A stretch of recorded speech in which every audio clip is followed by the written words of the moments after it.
Hello, Owl Nation. Welcome to this edition of FAU Owl Radio on YouTube. Live from Flagler Credit Union Stadium for the annual Florida Atlantic Football Spring Game. We apologize for not starting the stream up at the scheduled time, 6:25 p.m. We did not have an adapter, so it took us a while to get the stream going. There's 3 minutes, 10 seconds left in the second quarter of this spring game. 15-minute quarters. It's running clock. So fairly quick game, but talking about just the game and I guess recapping last season for FAU football in general. Which, by the way, for my partner Morgan Larkins, I'm Nathan Korst. Happy to have you with us here on a beautiful Friday evening from beautiful Boca Raton, Florida, on the campus of Florida Atlantic University. Obviously, this spring game, Morgan, is mostly just a public scrimmage for the fans, but it's a good chance to see what we're going to get out of this FAU team going into next season. Has a pass to the near side. It was nearly picked off. But, I mean, just talking about last season, obviously it didn't go FAU's way in Zach Killey's first year at the helm as head coach. 4-8 record. Just really tough stretches all along. Really struggles just all around this roster. The offense was very potent, though, and that was to be expected with a Zach Killey-led offense. Obviously, Killey, not only the head coach, but the offensive coordinator and the quarterbacks coach here at FAU. But the reason you got to be really optimistic about this FAU team going into next year is FAU had the highest retention rate at 65%, not only in the American Conference, but in all of the group of five as well. And it really speaks volumes just how many key guys FAU was able to retain. Obviously, Caden Velkamp and Easton Messer were the main two key guys, but a bunch of other key guys as well, really on both sides of the ball, especially on the defensive side, with guys like C.J. Doggett Jr., who was one of FAU's captains last season at defensive tackle, another D lineman in Wilkie Denard, who has definitely showed a lot of strides last year and should get a bigger role this year. And then FAU also brought a lot of good transfers in. Really in all facets, like in the running back room, that's pretty much a complete revised running back room now with Leonard Farrow, Josh Harriet, Ethan Irvin returning from last year. Those two should get more burn this year. Leonard Farrow, though, from Fairmont State, probably expected to be the day one starter going into next season. Caden Shields-Dutton, probably the best returner in that running back room, had a breakout season last year. Caden Velkamp, of course, the starting quarterback, not playing here in this spring game tonight. Jordan Magwood started off, but now we're kind of just rotating through guys like Drew DeVilliers, the transfer from Rice. Jeremiah Dowd probably will get some burn, the true freshman from McKinney, Texas. Michael Valentino, redshirt sophomore, returning quarterback from Sarasota. Just guys like that. This receiving core is brand new. You have the departures of some key guys from last year like Assad Wasim and Jay-Sean Platt. But Killey did a very, very good job of revitalizing this wide receiver room going into next season. You were able to keep Dominic Henry, redshirt senior, who had his best season here at FAU last year. And even though he was probably like the third or fourth string wide receiver in a loaded receiver room last season, but Henry is definitely going to be one of the go-to guys this year. Brandon Hoke, who is a rising sophomore, West Boca kid, Boca Raton native. He definitely showed strides last year in limited time. He's going to be very much a factor this year. And in terms of the transfers, guys like former Texas Tech receiver Kelby Valson, who knows Zach Killey very well, big reason why Killey brought him in. He should be very, very good as a slot receiver for the Owls. Tucker Holloway will mostly be used as a kick returner, the redshirt senior coming from Virginia Tech. A couple of good true freshmen like Elijah West from Pensacola, Florida. Jamari Powell-Watson, redshirt sophomore, transferring in from Maryland. Antoine Woody coming from Northeastern Oklahoma A&M, a junior 5'10" receiver, as well as graduate receiver R.J. Garcia II. So great wide receiver room there. But yeah, just to revitalize that FAU team, 65% retention rate. Morgan, what were your thoughts on last season? What are your thoughts on this team going into next season? To quickly go back to the retention, not only did they have 65% of the players come back, but they were the only FBS team to keep all of their position coaches and then the star quarterback and the star receiver in the entire FBS. So that's a very, very positive sign for this team. But yeah, last season, I mean, you had a lot of struggles offensively with turnovers. You got a lot of yards. In fact, you had the number one yards per game in the entire nation. But He also had 17 interceptions, and then a lot of fumbles lost as well. That is unacceptable. Specifically, Veltkamp has to tone down the interceptions. All right, some of those throws, with an air raid offense, you're going to expect maybe a big factor in that too was that Veltkamp for most of the year was playing on an injured shoulder. Yes, and he was able to play through that. He got surgery pretty much like lickety split right after the season was over, and he's still recovering from that. That's why he's not playing in the spring game tonight. Exactly. But you got to think Veltkamp, for how good and talented he is, the absolute power of a right arm that he has, that'll definitely improve going into next season, especially now when he enters year 2 under Zach Kittley's system. Should be a lot more comfortable. He's got his right-hand man, Easton Messer, to throw to. He's got all these other great options of guys coming in. Obviously, Henry returning, Brandon Hoke coming back for his sophomore year, all these transfers I mentioned earlier. But yeah, definitely should be better on that front. Yeah, no, for sure. And then penalties is another thing that they had to work on, both offensively and defensively. Talk about defense real quick. The defense was probably one of the worst, not only in the American, but also in the nation as well. A lot of low rankings. They're probably bottom 3 in the American, and then they were like one of the worst, 30 worst out of 136 teams in the entire nation. But yeah, this season they hope to improve on that. They have a lot of retention, so there should be improvement. That's what you expect, especially with a coach as highly touted as Zach Kittley. Definitely. And going over some other key facts for FAU as a team going into next season, the Owls were the only FBS program in the entire nation to retain their starting quarterback, as well as, I believe, all of their position coaches from the season prior. Because, especially in this new era of NIL and just how college football is nowadays with the transfer portal as well, it's not easy at all, especially for a mid-major, to retain not only your players, but as well as your coaching staff, because you will see coaches get poached by other teams a lot or leave for other / better opportunities. But FAU was able to keep a lot of key guys home, not only players, but as I just mentioned, all of their key position coaches coming into this season. They have pretty much the same exact coaching staff with those position guys. So obviously Kittley, with 3 roles: head coach, offensive coordinator, quarterbacks coach. Tyler Chauvinek, the Owls' long-heralded special teams coordinator. Chris Perkins, running back coach. DJ McCarthy, your wide receiver coach. That's a big one, especially working alongside Zach Kittley to get this receiver room to the peak ceiling it can be at, and we saw flashes of it last season. Obviously, this FAU team was arguably the most potent, at least passing offense in the entire nation. The running back room, there's still some left to be desired, but Kittley has said it time and time again with the running back room that he definitely wants that to be an area of improvement, is really the best I can say.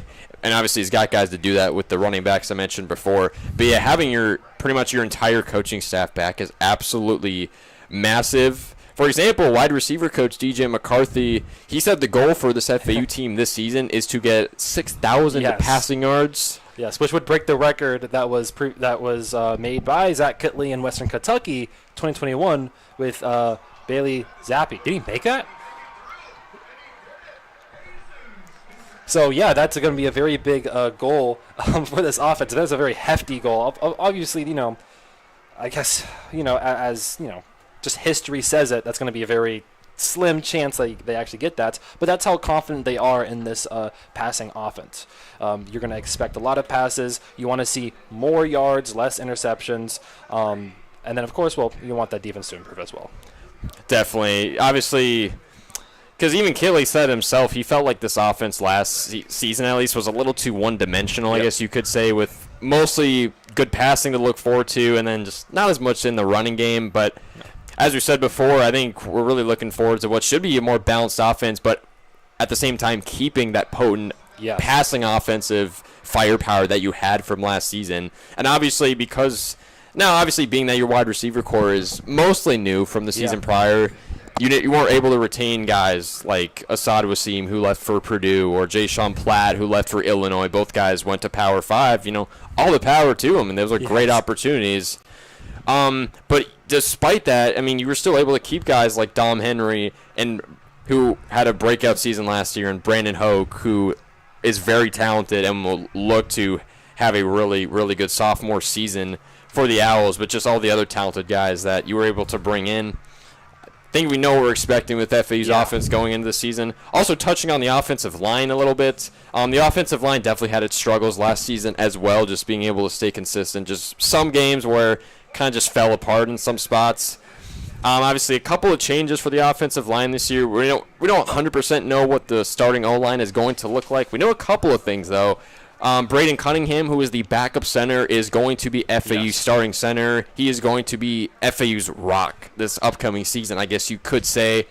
So that's a very good opportunity for Cunningham.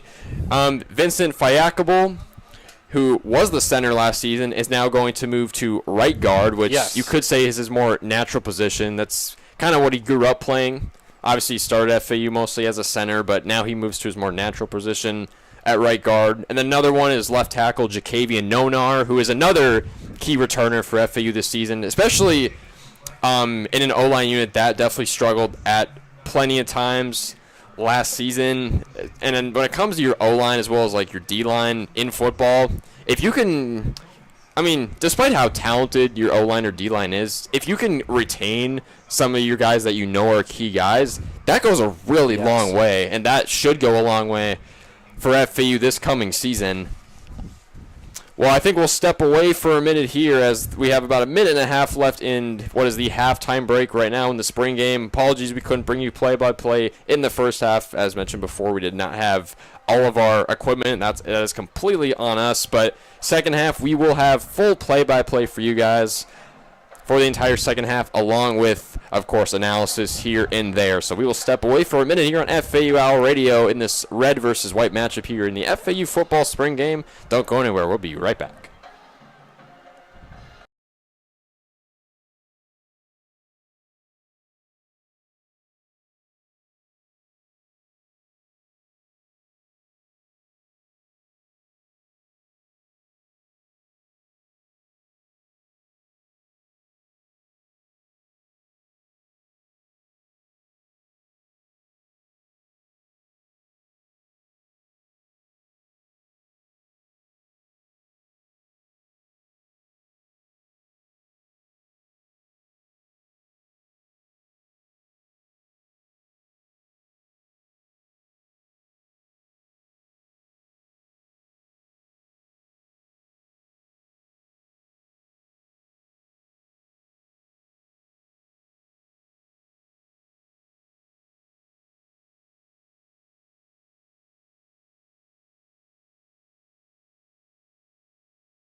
And welcome back to FAU Owl Radio on YouTube. I'm Nathan Korst. Joined alongside me is Morgan Larkins here as we bring to you the second half action of the annual Florida Atlantic football spring game.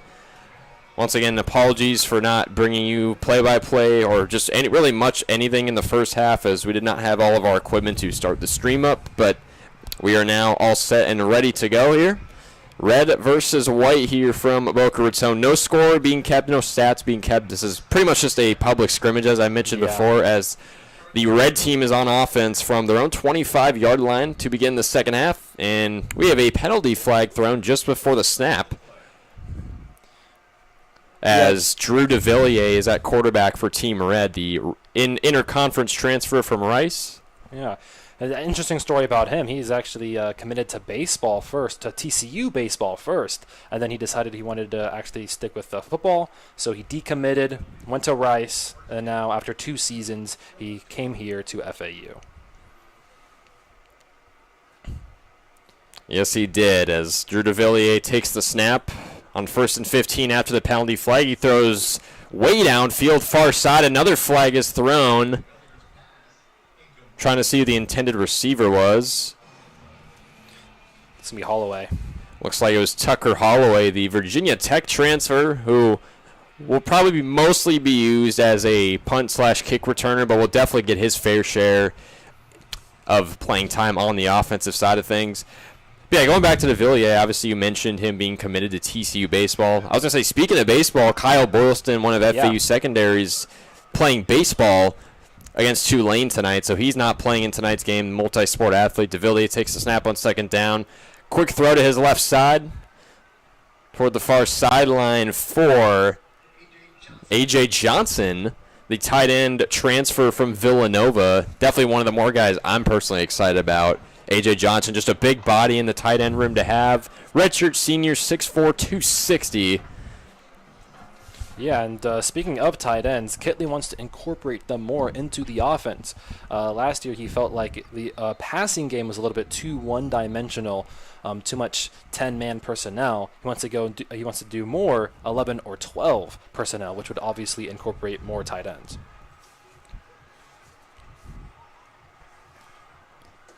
As we get another flag here.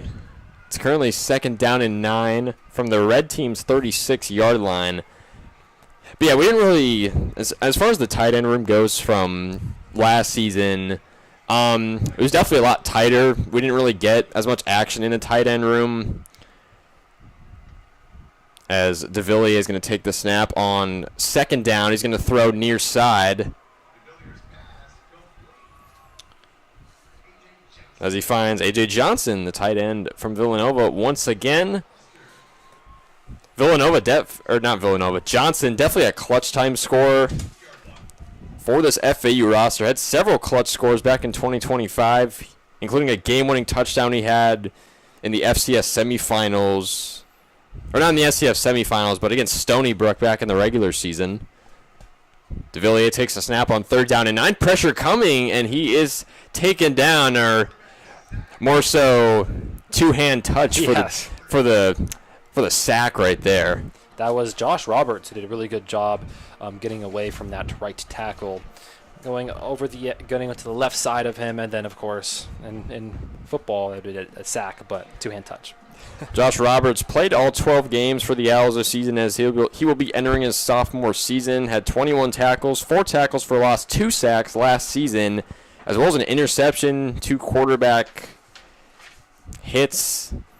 To talk about the defense a little bit, specifically the edge rushers, as we just saw Josh Roberts get that sack, Kitley is very excited about the edge rushers this upcoming season. Not only did they, of course, they have Josh Roberts who's coming back, but they also picked up Jay Crable from Ohio. He had 33 total tackles last year, 6 sacks and 4 pass breakups. And then they're getting Kenyon Gardner, who is actually from Livingstone. He was a Defensive Player of the Year in CIAA Conference, and he was first team All-Conference, and then he led all D2 players in sacks. He had 15 sacks and 28 tackles for loss at Livingstone. Actually, just a lot of D2 transfers. You got Leonard Farrow, Kenyon Gardner. So we're going to see how they do stepping up to the next division of football. First down and 10 for the red team, moving right to left here from their own 25-yard line. Or 15-yard line, excuse me. Quarterback takes a snap, throws downfield near side, and it's caught by a receiver as he is taken out of bounds. That was Hanning with the catch. Chase Hanning, to be specific. Chase Hanning, redshirt senior going into this season. Hasn't really gotten a ton of time in legitimate games here at FAU across his Owls career, but he'll definitely get a good amount of burn here in the spring game, as it's now 1st and 10 on the red team's 48-yard line. As Jeremiah Dowd, the true freshman, takes a snap, throws far side, finds a receiver, gain of about 3 yards. Jamari Powell-Watson, the redshirt sophomore transfer from Maryland, who, of course, FAU played in the season opener in 2025 up in College Park. 2nd down and 8 for the red team at their own 49. True freshman Dowd in at quarterback, as he's going to hand it off to a running back up the middle. Met by an absolute dog pile, and the ball came out. They're saying he's going to be down before the ball came out, though. Yes, they will. Hector Chavez comes away with the tackle, who Chavez on the defensive front, one of the guys Kitley has really taken a liking to, it seems like. Yes, Kitley actually gave 3 players that he specifically has noticed in spring training so far, and one of them is Hector Chavez. He's not expected to get much playing time in the fall, but he is a player that hustles from field to the other side of the field, and he's going to be a player to look out for in the future of FAU football. As Dowd throws near side, finding Powell Watson once again. It's going to be 4th down and 1, though, so just shy of the sticks. And looks like red team is going to go for it on the white team side of the field. As we approach just over 8 minutes to go here in the third. Last year, FAU's offense had 66.1% percentage from 4th down conversions. Dowd takes the snap, hands it off to a running back, curling to his right side, and he is pushed backwards a couple of yards. So pretty much right behind the line of scrimmage. So red team is going to turn it over on downs, it looks like. It looks like we're finally going to see Valentino, quarterback Michael Valentino, get some playing time as he is going out there in the huddle right now. Valentino, redshirt sophomore from Sarasota, Florida. Only played in 1 game and only threw 1 pass. That was an incompletion last season. As he enters his redshirt sophomore year, we'll see what he can do here in this spring game under the Friday night lights here in Boca Raton.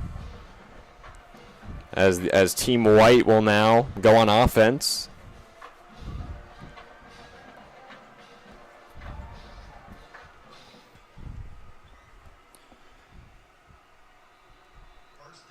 So 1st down and 10. No, excuse me, it looks like it's going to stay red team on offense. As Dowd takes the snap, pressure coming in, he is taken down for a sack in the pocket as multiple defenders on the white team came crushing through the line. So that'll push the red team back a couple of yards. It'll now be 2nd down and 17 from their own 38-yard line. That's going to be Tycleen Lumen with the sack. Tycleen Lumen, one of the Lumen twins on this roster, along with Ty Cool Hill Lumen. Definitely expecting to see both of those guys today.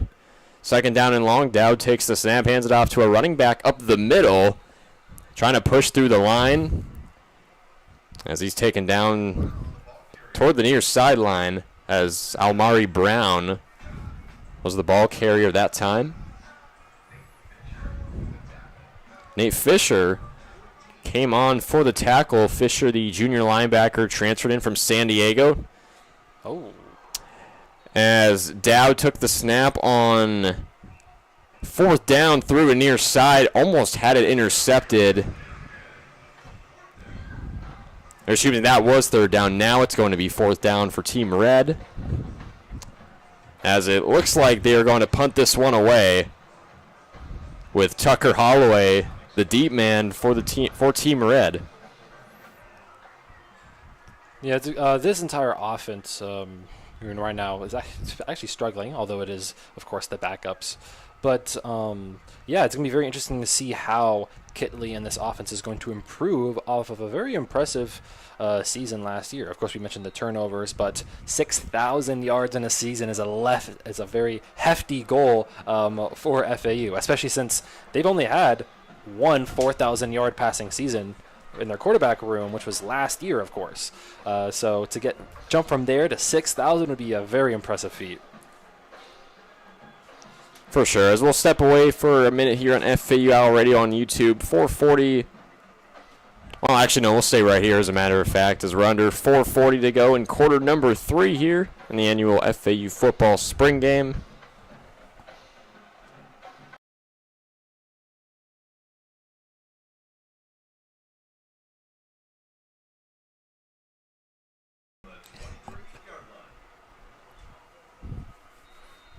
So red team back on offense here, 4:12 to go in quarter number 3. 1st down and 10 on their own 23-yard line. As DeVilliers finds a receiver up the middle. Jukes him into his right, spinning, and he's taken down to the ground. Ball comes out, but it goes out of bounds. So the ball popped out, but he was down anyways. As Omari Brown, the ball carrier once again. That was a really nice little juke move that Omari Brown did right there to go in between the two defenders. Of course, for the running back room specifically, it's been a while since FAU's had a dominant running game. As he gets another catch in the backfield. Oh. Pass on the near side is bobbled and ultimately scooped up by the defense. By Hector Chavez. Hector Chavez, once again, seemingly flying all around the field. Played in all 12 games for the Owls last season, recorded 4 total tackles. Definitely showing his worth here in this spring game. Yeah. But to get back to the running game, I think that there was so much emphasis on passing, that the running game just was a very, very big hole on the offense. That you know what they say: a good offense leads to great passing. Or I mean, my apologies. A run game leads to great passing. So if you can establish the run, of course, that's going to help your passing in a lot of different ways. Of course, they got Leonard Farrow, who could be the starting running back next season. Caden Shields-Dutton, who's like Nathan mentioned earlier, is probably the best returning running back on this team so far. And they added a lot more talent. Joshua Harriet, Brady Tillman. So they have a lot of players to potentially help that running game improve next season. They really do. And how about KSD, Caden Shields-Dutton, last season just completely broke out, including a home game against UAB where he scored not 1, not 2, but 3 rushing touchdowns in that game. I got the pleasure of calling that game. That was very fun to watch, just his rise. So far here at FAU, Drew DeVilliers takes the snap on first down, throws far side to a receiver. Yeah, I mean, Caden Shields-Dutton, 84 carries, 460 yards, 5.5 yards per carry, and then 6 touchdowns. I mean, it seems like every single time he got the rock, he was able to be efficient with it. So let's see what happens if his role increases. Does Farrell get the starting gig over him? It's going to be very interesting to see the running game. Second and 9 for the offense from the defense's 48. Thrown to receiver, spin at the 30. Backtrack into the 20, runs to his left around the 15, and taken down in front of the 5 and 10 yard line, and we are in the red zone in touchdown territory. That is Jamari Powell-Watson. He's transferred from Maryland. Only 2 receptions and 14 yards in his entire career, but he was a very highly touted 3-star recruit out of City College High School in Baltimore. And, of course, he's arriving on FAU to be a developmental receiver for this deep receiver room. Powell-Watson, the redshirt sophomore. DeVilliers, the snap, RPO, tries to chuck it to the end zone. The pass was incomplete, so that'll result in 3rd down. Powell-Watson got some playing time in Maryland's, not their season opener, but early in the season when Maryland played the eventual national champion Indiana Hoosiers. Got a little bit of playing time in that game, so he's definitely got P5 experience on the field as well. Second down and goal from the 7-yard line. DeVilliers hands it off up the middle to Caden Shields-Dutton, but he only gets about 1 or 2 yards as he's met by a dog pile. Make that Joshua Harriet the running back. As the seconds are ticking down to go to the 4th quarter of this scrimmage game, but still very important to see what you have, players that you've not really seen a lot of tape for, especially guys who are coming from maybe junior college, D2, FCS schools. So, we'll see what can happen in the 4th quarter. We'll be right back here on FAU Radio on YouTube for 4th quarter action here for the Florida Atlantic football spring game. We'll be right back on FAU Radio on YouTube.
And we're back on FAU Radio on YouTube. Nathan Korst and Morgan Larkins. Fourth quarter action now in the FAU football spring game as the red team on offense in the red zone. Sides have flipped and now going left to right. Drew DeVilliers, the Rice transfer, in at quarterback as he takes the snap on third down and goal. There's a receiver near side trying to bully his way. Did he get in?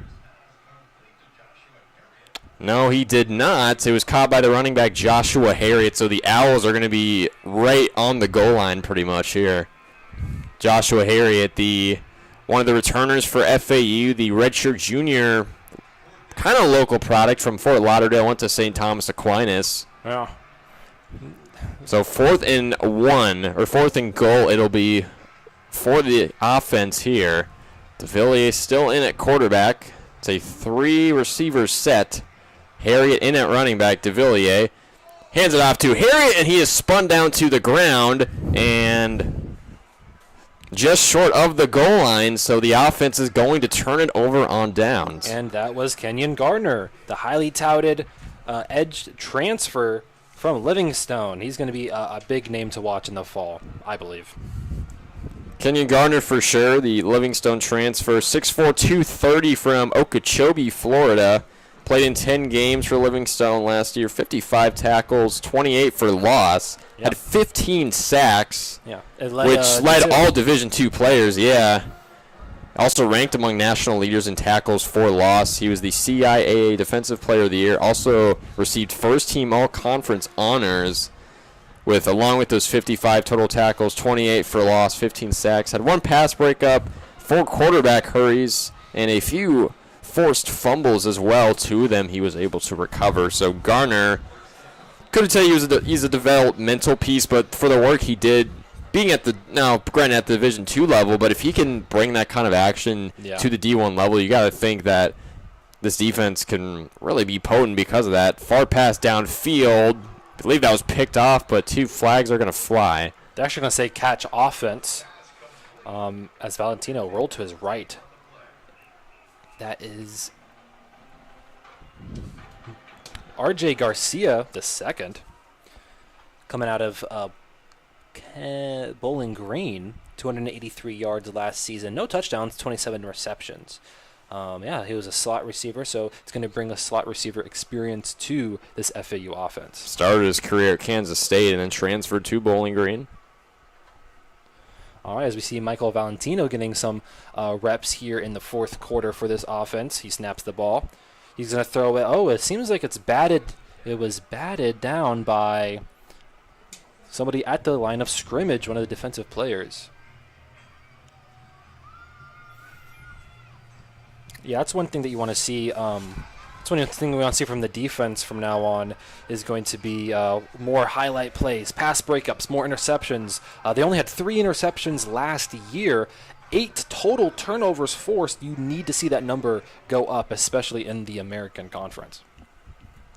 As Valentino snaps the ball, hands it off to his running back, but he's immediately tackled before he can get to the line of scrimmage, or if he does, he just gets to it, as it's going to be 3rd and very long. 3rd and a little extra for sure. It was 2nd down and 10 after the incompletion near side. Seems like there was an injury on the field, unfortunately. We had an injury back in the first quarter, obviously, before we started the stream. So this will be the 2nd injury of the game, unfortunately. Not something, pretty much the last thing you want to see, especially here in what is basically just a public scrimmage. Yeah. It seems like he's getting back up, though. He's a member of the defense. I can't see the number since the jersey is rolled up. Looks like that's Roman Garcia, sophomore edge rusher, if I'm not mistaken. And he walks off the field, and it looks like he's going to be okay, nothing major, as the offense now comes back on for this 3rd and about 12. They are currently in shotgun formation. Ball snapped. He's surveying down the left side. He's going to roll to his left, and he's going to run for it. He got a blocker. He's going to go to the left sideline, and he's going to stop about 5 yards before the first down marker. So we're going to see the punting unit come out for FAU. Good scramble ability, though, from the redshirt sophomore, Michael Valentino right there. Yeah, Valentino a little bit buried in this quarterback room right now under Magwood, DeVilliers, and then Dode. And Veldkamp, of course. And then, of course, Veldkamp. He may start this year. No, he will start this year. Yeah, he is the bona fide starter for sure. As the punt is underway, and they're just going to let it bounce. Oh, they're trying to tip it in front of the end zone, and they got are it able at the 1 yard line. Yeah. Great play by the special teams, and which, of course, is a very important position in football. And, we have another injury. Yes, we do on the punt return right there. Yeah. A guy, I can't see who that is. He is holding his shin, lower leg. He's holding his lower leg. So third injury now we've had here in the spring game. Last thing you want to see. It looked like Garcia's injury. I mean, he was able to walk by himself off the field, and he looked like he was going to be fine. But this one looks a tad bit more serious. Arms overhead in anger. Or in pain. Morgan, while we have a break right here, we should talk about FAU's upcoming 2026 schedule and our thoughts about that. Obviously, you open the season on September 5th. Oh. Yeah, going up to Gainesville, taking on an SEC team in the in-state opponent as well in the Florida Gators, who obviously have a brand new head coach, and it's a coach that FAU has seen before. They saw him last season, John Summerall, coming over from Tulane, and I mean, gotta say he's brought over a really, really impressive, not only recruiting class, but some pretty good transfers in as well. So FAU, that's a familiar face that you're going to go up to Gainesville and take on in John Summerall. That could be really interesting because obviously this is a completely new UF program, being that there is a new head coach. But knowing how good Summerall did with Tulane, I mean, I still like FAU's chances to at least keep that game competitive. As we see, that's going to be Powell Watson go down the left sideline, and he's going to be, he almost went all the way to the touchdown, but he stepped out of bounds around the 15-yard line. He caught the ball up. It was going to be Dodd who stepped back. He threw it about the left hash markers, and then he turned on the jets, went to the left sideline, and escaped all the defenders, but it looks like he got pushed out of bounds around the 15-yard line. A really nice play by the former Maryland wide receiver, who's now, of course, transferred to FAU. But that was a really nice play, and they are bringing the ball back. It looks like there might have been a penalty on the play. Possibly. Refs are discussing it, yeah. But to go back to the schedule, it's going to be a very good test. Of course, you would, as an FAU, if you're an FAU fan, you want to see that upset against Florida. A lot of that would be. Yeah. You couldn't have a better way to start off your season against an SEC opponent, especially. And then after that, you get back-to-back home games against Navy. So an option school. That could be very interesting. Yeah. Obviously, FAU definitely had their struggles last season against teams that like running options, like those service academies, like Rice too. Who you're going to play against those teams? Who like Rice, you're going to play about midseason here in Boca. But you get Navy at home, who FAU lost to last season, and then you get FIU at home. You get the Shula Bowl here in Boca. Obviously, last year it was down in Miami because that series always flip flops back and forth every year. So. Pretty solid stretch, especially the first two games after the UF game. The offense is now in position. They are going to say it's at the 25-yard line. No penalty. They hand the ball off, and he's going to try to go up the middle, but he's stuffed at the line of scrimmage. No yards gained.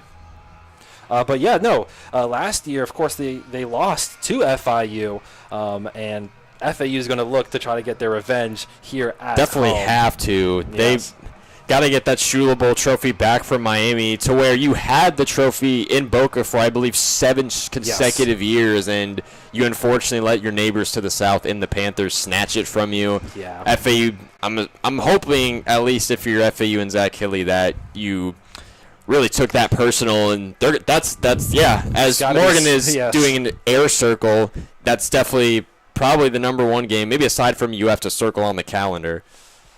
Ball is passed to running back in the backfield, but again, stuffed for a 1 yard loss fun. This defense is swarming this offense. A lot of behind the line of scrimmage throws, so screens, some little wheel routes, plays like that for this FAU offense currently in the fourth quarter. But it's going to be 3rd and long, and offense is out.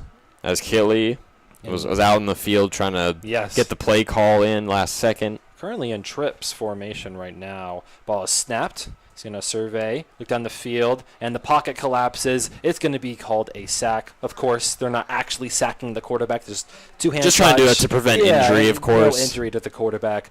But the defense, once again, stops the offense. And looks like they're going to have the field goal unit come out to potentially...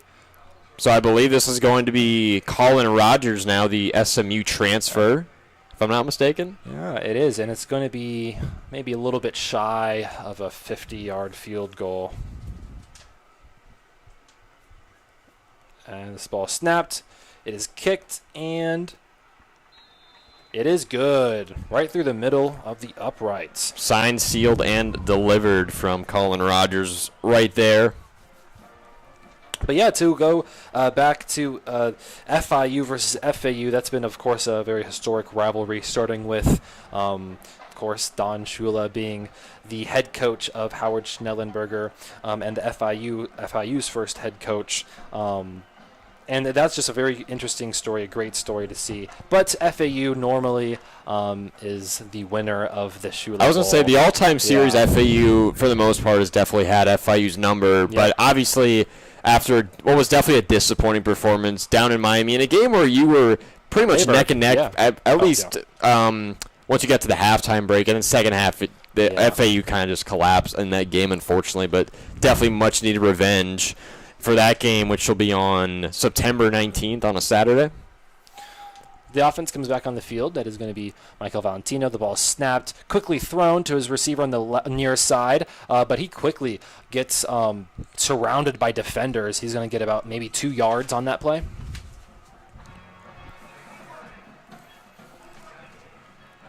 That was Hanning once again with the catch, as the offense is now getting set up once again.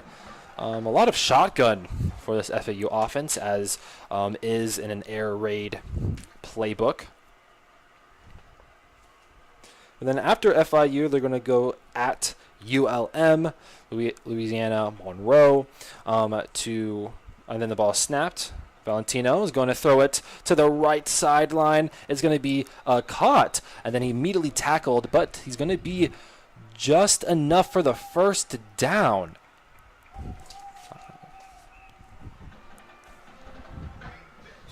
So it's now 1st and 10. The ball is quickly snapped, handed off. He's going to go to the right-hand side, and then he's going to get tackled only after getting an 8-yard gain. Very nice run by Harriet. Only 2 minutes and running now here left in this one, Morgan.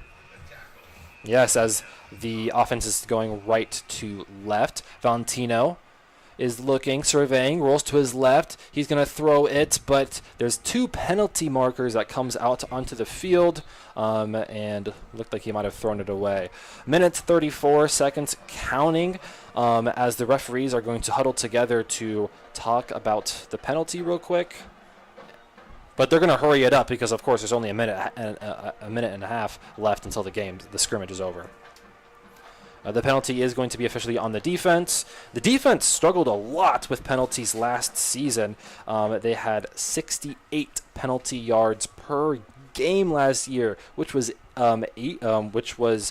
second in the entire second most in the American Conference, only behind, of course, Rice. But they need to improve their discipline so they can have less penalties on both sides of the ball. As Valentino gets sacked almost instantly as soon as they snap the ball, it's going to be about an 8-yard loss for this FAU offense.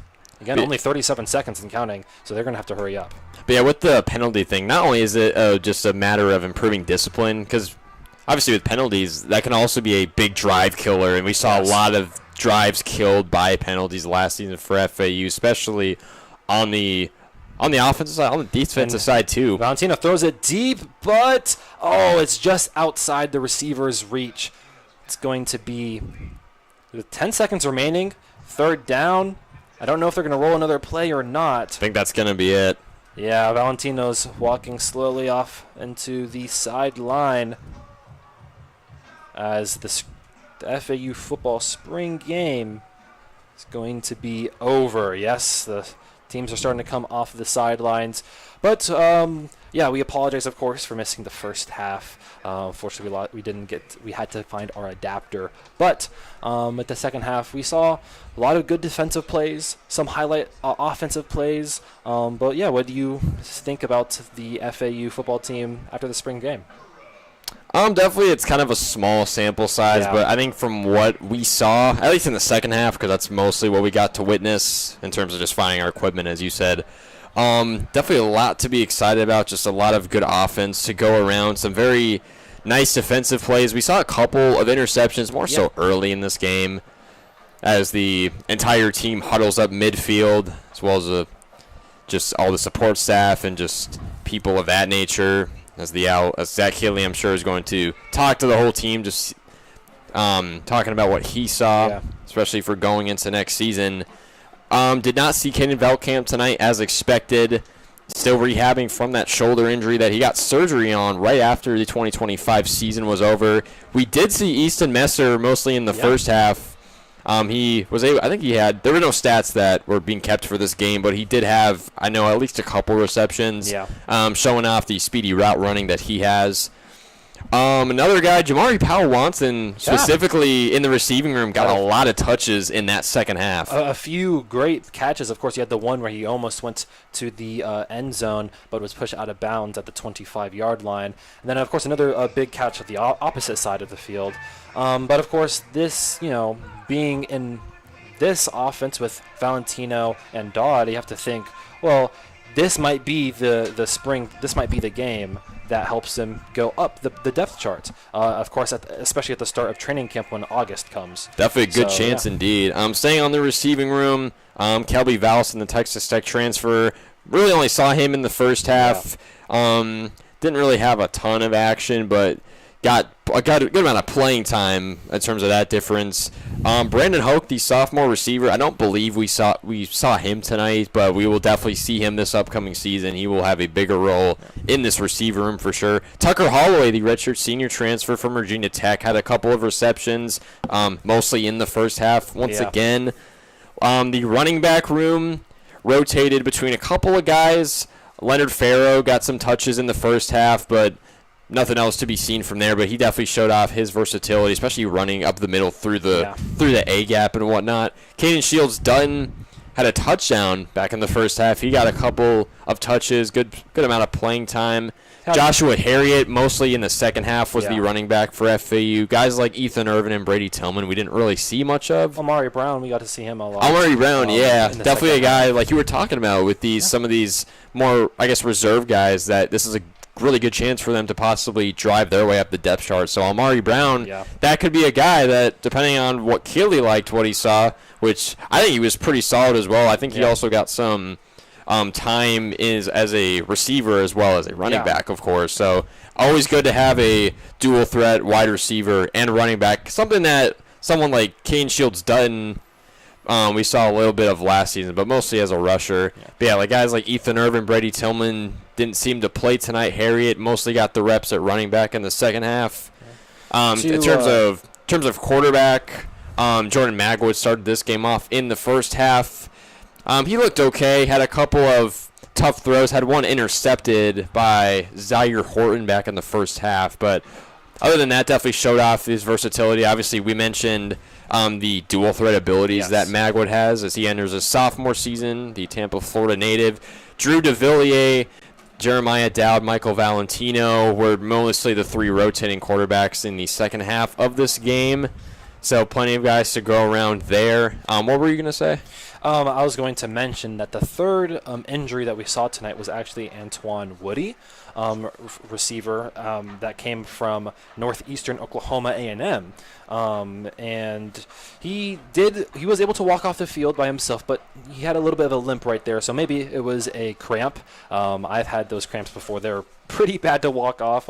So that could just be a minor injury. We'll see, of course, as the rest of spring practices go on, and then, of course, going into training camp. But hopefully that injury was not anything to be worried about.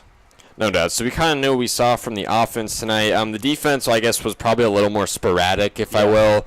Like the secondary room was definitely a big issue for FAU last season, along with the defensive line at times. But I feel like a little more it was the secondary that had some issues. The linebacker room as well, looking pretty solid going into this season. Redshirt senior Leon Hart Jr., who I believe led FAU in total tackles last season.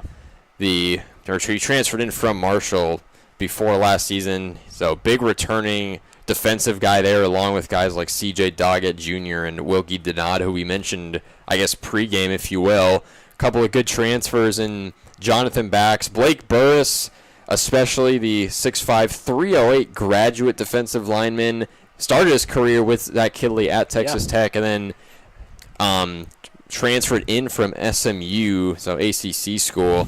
Didn't really see much of Burris tonight, but I think come season time for Burris especially, definitely could be the main defensive tackle in that group. Yeah, he was one of the guys that Zach Kidley highlighted during press conferences that he really likes Blake Burris this spring from the spring football training. No doubt. Well, that does conclude, as Morgan said, the 2026 Florida Atlantic football spring game. Once again, apologies for not providing you the first half, as we did not have the proper equipment to start up the stream. We were at least able to bring you guys a little bit of second half action with a little bit of play-by-play, just analysis here and there. But for this edition of FAU Owl Radio, thank you guys for tuning in here for the FAU football spring game here on a beautiful Friday evening from Boca Raton. Morgan, before I send it away, just any final thoughts as after the spring game, just what you saw, and just how excited are you for this team going into next season that retained 65% of its production from 2025? Of course, you have to be very excited. I mean, there's not a lot of teams that can keep that many players, especially in this era of college football. So you have to think, especially with Zach Kidley, who's known to be not only a quarterback whisperer, because he is, right? Just look at his resume, from Patrick Mahomes to Billy Zappi, et cetera, but also an offensive guru, right? I mean, look how many yards per game FAU had last season. They were number one in the entire nation with yards per game. 340 passing yards per game, to be exact. So he led the nation in passing yards last year. He should do it again this year. You just got to be more efficient. That's what you have to be. You have to be more efficient, and the defense has to improve. Luckily today in the spring football practice, I did see a pretty nice improvement by the defense. The edge rushers were getting to the quarterback more often, and then you had some batted plays and a lot of defensive backs were able to stick onto the receivers as they were playing. So yeah, the defense is the main thing that I want to see improve going to next season, and the spring football game showed a little bit of that. Yeah, we saw a couple of interceptions, a couple of good defensive line play as well. Especially in that second half, we saw a lot of guys being able to get past the line, into the pocket, get to the quarterback, and obviously not take him down, but just a little two-hand touch. But in a real game, we know coming into next season that's going to be a fierce tackle going to the ground, big momentum play. So looks like we will definitely see more of that going into the next season. Well, exciting times ahead for FAU football going into the 2026 season. As we conclude the FAU football annual spring game, the Owls, of course, on Saturday, September 5th, their 2026 season will kick off up in Gainesville for a road test against SEC opponent University of Florida. So should be an exciting season for an FAU team coming off a disappointing 4-8 season back in 2025. 65% of guys of production returning from last year, as well as some good freshmen coming in a pretty, I would say, a really, really impressive transfer portal class that Zach Kidley has put in. But we will send this one away for Nathan Korst and Morgan Larkins. Thank you guys for tuning in to at least the second half here of the FAU football spring game. And for Nathan Korst and Morgan Larkins, we will see you next time, Owl Nation. Have a good